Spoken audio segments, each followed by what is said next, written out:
In researching the material for this video, I used several sources. A couple of these books, I'm sure, are long out of print. The Llewellyn World Magic series on Norse Magic by D.J. Conway, the Northern Magic series by Edred Thorson, obviously a pseudonym, the Ralph H. Bloom Book of Runes, the latest one that came out this year.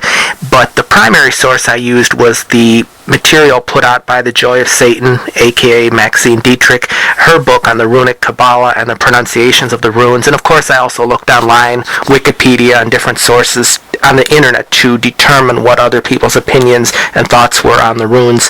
And what I found is the general order of the runes seem to go in the order of as follows. And again, the pronunciation may not be exactly what you're accustomed to or what you've been told. I'm doing it the way I feel it should be pronounced best, and your own personal interpretations may vary.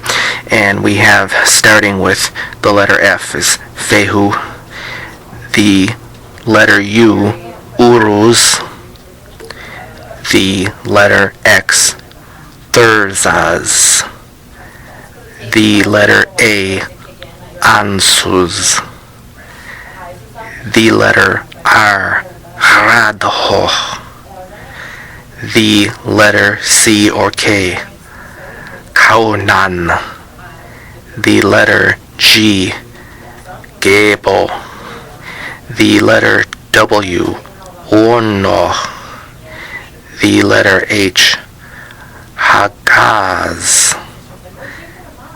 the letter N, Naudziz, the letter I, Ais, the letter J, Yara, the letter Y, Aihuas, the letter P, Perthro, the letter Z, Alges, the letter S, Sowilo,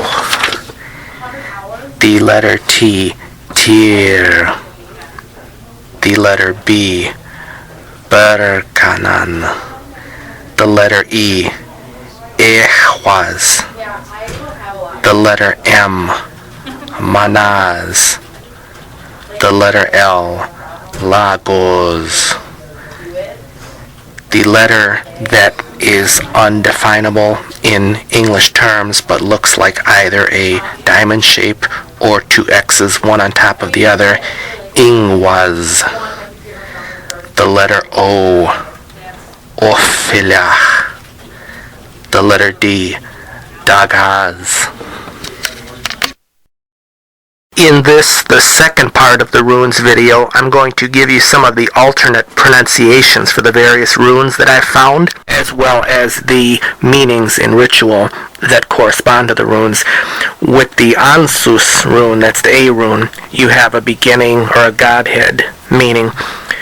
With the Barkanan, the B rune, that's for female protection primarily. Kanaz, the C or K rune, that's for obtaining charisma. The D, Dagaz rune, is for daylight, orgasm, or climax to any event. Ehwaz is the horse future, that's the E rune by the way.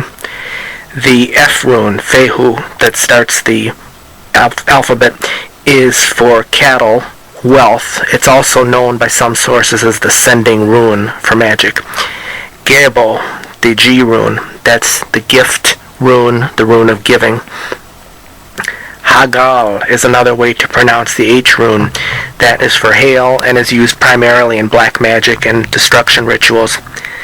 The Isa, I rune, is of course symbolizes ice, a freezing winter seasons, and it also metaphorically means freezing, preventing something from happening. Yara, that is the rune of cycles and of seasons, of things beginning and ending, so forth and so on. That's the J rune. The L rune, Laguz, is pronounced in some circles. It's another feminine sign, and it's symbolized by water. Manaz, that's the self, and primarily a male sign. That's the M. Nafaz, That's another way of pronouncing the N rune. It symbolizes need and endurance when endurance is called for in any situation in life. Othala is the O rune, another pronunciation of it. It stands for race as in ethnicity, property as in real property, land, and separatism in general. Perthro, that's the P rune, change or the unknown. Radho, the R rune, travel, change in general. Sowilo, the S rune, that's another male sign, and it's symbolized by the sun. Also, sometimes you will see a sun wheel in conjunction with this rune. Tiwaz, another way to pronounce T, the Tir rune, that's for justice and fairness. Uruz, that's for the aurochs, the ox. It's a symbol of potency, and it's both the U and the V rune in most circles. Wono is for joy and banishing depression. That is the W rune. Thurzaz, that is the X rune on my keyboard. It is for brute force for any reason. It's not necessarily for black or white magic, either or. It's just a rune of force and wild power. It's connected loosely to the berserker concept. Aihwaz, that is communicating with the dead, death rune in general. That is the Y rune. The Z rune, Algiz, that is for protection. It's a sign of good luck, in other words. And this is Michigan Ghoul signing off. Diablos vobiscum.